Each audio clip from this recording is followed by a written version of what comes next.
Hey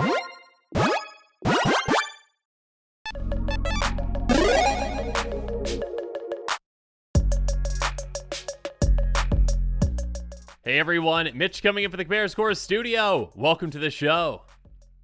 So, All Will Be One, the latest Magic set, is out and about, and you might even have some brand new cards from it, but did you know that there are many, and I'm talking about many, brand new combos? So a huge thank you to Commander Spellbook for being such a fantastic resource. Yeah, look in that little bottom right area, you know those little buttons right there?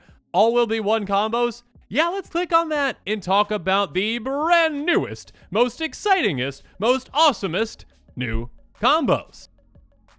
First up, we've got Rasco Betrayal, Sting, and Vorinclex Monstrous Raider. Yeah, Vraska, brand new Planeswalker from the brand new set, Phyrexianized Vraska. Hey, Planeswalker that starts off at 6 and costs 4 black, Phyrexian black. And I guess with this, you'd actually have to be spending the actual full mana cost. You cannot get the completed version of this for this to be a combo. The 0 is nice. Hey, draw a card, lose line, proliferate. The -2 is nice. Target creature comes as a treasure artifact with tap, sacrifice it. And then the -9, though, that's what we're going to focus on with this combo, though. That ultimate. If target player has fewer than 9 poison counters, they get a number of poison counters equal to the difference. And the other half of this combo is, of course, Vorinclex Monstrous Raider, a 6/6 with Trample Haste, which is nice. And also, this can kind of shut your opponents down from getting counters on their own things. But basically, the way that this works is it says, if you would put one or more counters on a permanent or player, put twice that many of each of those kinds of counters on that permanent or player instead. So it doubles up your counters, not only on your Planeswalker with Vraska, so Vraska is going to come into play with 12 counters on her, but also on top of that, you are going to be able to put 18 poison counters on an opponent. So again, say they have 0, they will be doubling that to 18 with that ultimate. So Vraska ultimately can just take a player out right away.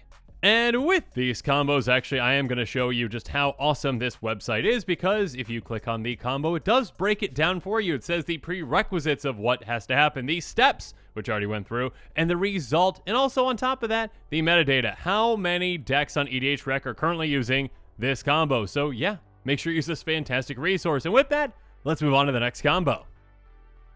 And the next combo comes with Solfem and Heartless Hidetsugu. Solfem Mayhem Dominus is a 5/4 Phyrexian horror that has, if a source you control deal non-combat to an opponent or a permanent an opponent controls, it doubles that damage up. On top of that, you can make this indestructible, so it's hard to deal with. Regardless, that's not the combo piece. The part that combos is that doubling of the damage on your opponents. Heartless Hidetsugu says, tap. It's going to deal damage to each player equal to half the player's life total, rounded down, which of course, yeah, that deals the damage to you as well. Ouch. But double ouch to your opponents, because Solfem is going to double that up only on your opponents. So this is going to take out your opponent's entire life total. I guess I should say, as long as your opponents are at an even life total amount, because again, Heartless Hidetsugu is rounding down, not rounding up. Regardless, you usually are going to get hit for half, right? And your opponents usually will get taken out. So yeah, a fantastic combo that can take out all of your opponents at once. Moving on, we've got Unctus, Grand Metetect, and a Phaedo Alchemist. Unctus, well, is an incredibly powerful, brand new commander that, well, can kind of, do a lot of different things, but the main thing that it cares about is other blue creatures. When they become tapped, you draw a card, then discard a card, so you loot. You can also make your, creatures into artifact blue creatures as well, which is nice. But most importantly with this one, you already have a blue creature, the Phaedo Alchemist, which has tap on tap target artifact or creature. Now, notice on this card, it does not say another. It does not say the word another. So therefore, you can tap a Phaedo Alchemist to target itself to untap it, and do this again and again and again as many times as you want. So essentially, you can just infinitely, there is a limitation based on the number of cards in your deck, but you can basically infinitely loot again and again and again. And from there are, of course, plenty of ways to win, whether that's, with a lab man or the psychosis crawler, plenty of ways to win with this combination. And with that, I should just probably say really quick, Tidewater Minion does the exact same thing. This one can tap to untap target permanent, which of course can untap itself. So again, infinite looting with this combination as well. Moving on, another spicy combo. We've got Tequithal, Inquiry, Dominus, Ichormoon, Gauntlet, and Jace, Cunning, Castaway. This one is quite fun. Tequithal has, if you proliferate, proliferate twice instead. Ichor Gauntlet has planeswalkers you control have pay 0 proliferate in -12. Take an extra after this one. In Jace Cutting Castaway, well, does a lot of things, but the most important one is -5. Create 2 tokens that are copies of Jace Cutting Castaway, except they're not legendary. So to start this combo off, you need to have Jace with 5 loyalty counters on it. Then you activate that loyalty ability by removing those 5 counters on it and creating 2 token copies of it that aren't legendary. You then activate a Jace token by putting 0 loyalty counters on it with that proliferate ability from Ichor Gauntlet. And yeah, you're going to proliferate twice on each of those copies. And then with the one that you haven't activated yet, you're going to activate its 3rd ability again to make 2 more copies. And then you're just going to repeat this again and again and again, just flooding the board with infinite numbers of Jace Cutting Castaway tokens and proliferating an infinite number of times. So yeah, basically, hey, all my planeswalkers have an infinite number of loyalty counters on them. If I've got any +1 counters, I got infinite of that. If anyone had any poison counters on them, you're gone. So yeah, plenty of ways to win from there. But yet another combo with Tecuthal Inquiry Dominus comes with Contagion Engine and Magistrate Scepter. Now I've already read Tecuthal again. That one doubles up your proliferating. Contagion Engine says, hey, pay 4, tap proliferate, then proliferate again. So yeah, with that, that's going to be what? Proliferate 4 times, which works perfectly for Magistrate Scepter, which has pay 4, tap with a charge counter on it, and by tapping remove 3 counters from it, you take an extra turn after this one. So to start this combo off, all you really need to do is have 1 counter on your Magistrate Scepter, which of course you can do on a previous turn. Then you activate that Contagion Engine to get 4 counters on that Scepter, and then you remove 3 to actually take an extra turn. Next turn, doing it again, and again, and again. Infinite turns, infinite ways to win. Well, not infinite ways to win, but plenty of ways to win from there.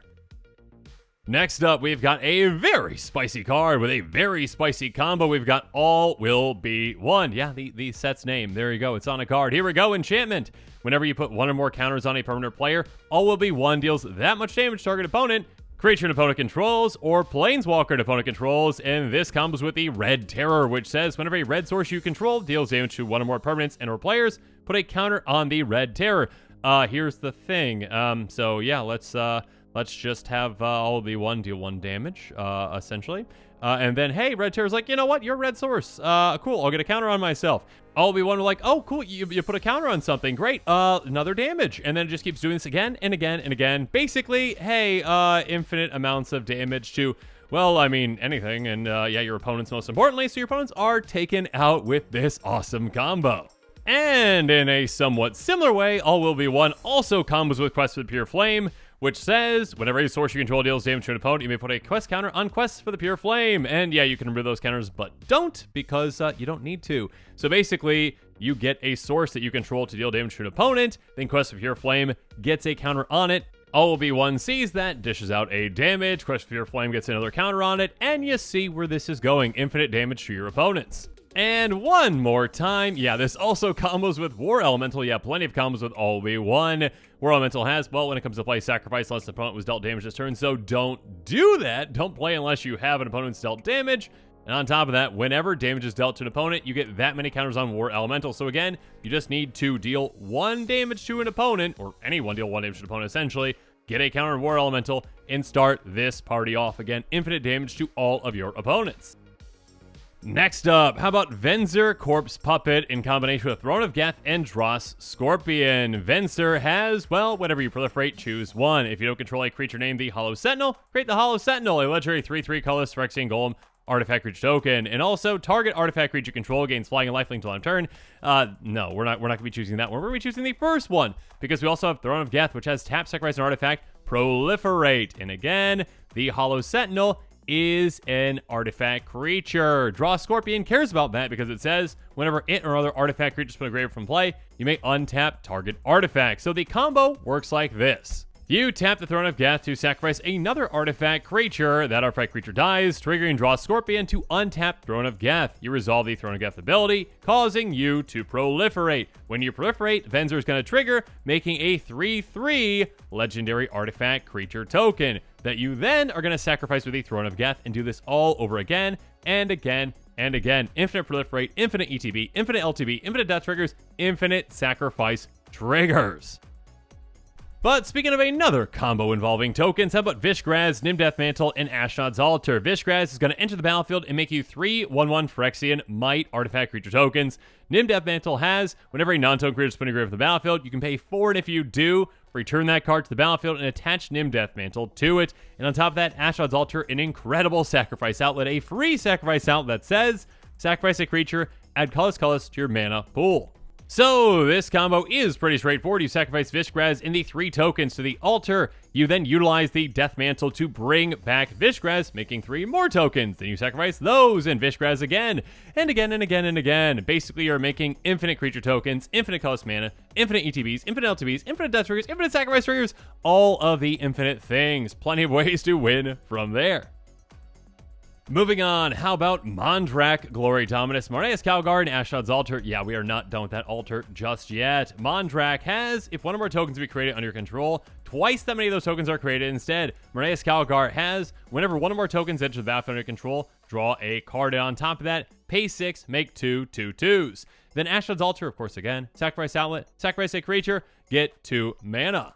So this combo is very straightforward, very simple. Hey, pay 6 mana, okay? Cool. Activate Marneus and make 4 tokens because, again, it's going to double up those 2 tokens that you'd make, and you are going to make 4 now instead thanks to Mondrak. So you sacrifice 3 of those tokens to activate it again, and again, and again, and again.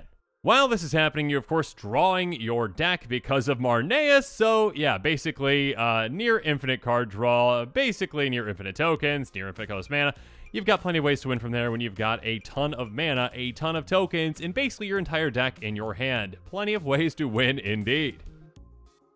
And finally, the final combo that I'm going to be highlighting. Again, thank you, Commander Spellbook, for existing. You're fantastic. And yeah, if you're interested in other combos, check those out as well. But yeah, Phyrexian Vindicator, Guilty Conscience, a very spicy combo. Phyrexian Vindicator is a 5/5 flyer that says, if damage be dealt to Phyrexian Vindicator, prevent that damage. When damage is prevented this way, Phyrexian Vindicator deals that much damage to any other target. On top of that, Guilty Conscience says, whenever enchanted creature deals damage, Guilty Conscience deals that much damage to enchanted creature. So, in order to start this off, you just basically try to deal a damage to Phyrexian Vindicator, which of course gets prevented, and then that triggers dealing that much damage to any target. You dish out that damage, Guilty Conscience is then going to trigger, which of course is attached to your Vindicator, and then it says, you know what? Hey, Vindicator, you're being very mean. I'm going to deal damage to you now based on the damage that you dealt. And then Vindicator says, no, I'm going to actually, again, prevent that damage, and then trigger again, dealing that much damage to any target. Basically, deal just even 1 damage to your Vindicator to start things off, or at least, again, try to, and you can dish out an infinite amount of damage to everything, including, of course, your opponent's faces. And with that, today's episode is coming to a close, so yeah, let me know what your thoughts are on it in the comments below, and of course, as always, thanks again, and have a good one. This show and episodes like this one are possible thanks to viewers like you. If you're looking for an easy way to help support this show, make sure that you like, share, and subscribe. Also, hit that bell notification icon so you don't miss any new episodes. You can also go check out our playmats and other merchandise at thecommandersquarters.com. We also have a ton of brand new t-shirt designs in stock, so make sure you check out those as well. Another easy way to support this show is with our TCG Player affiliate links. So whether you're buying a deck or individual cards, you can use this general link right here or one in the description. And the final way that you can support this show is by supporting us directly by becoming a patron. There are many benefits to being a patron, and I truly couldn't do this without all of their support.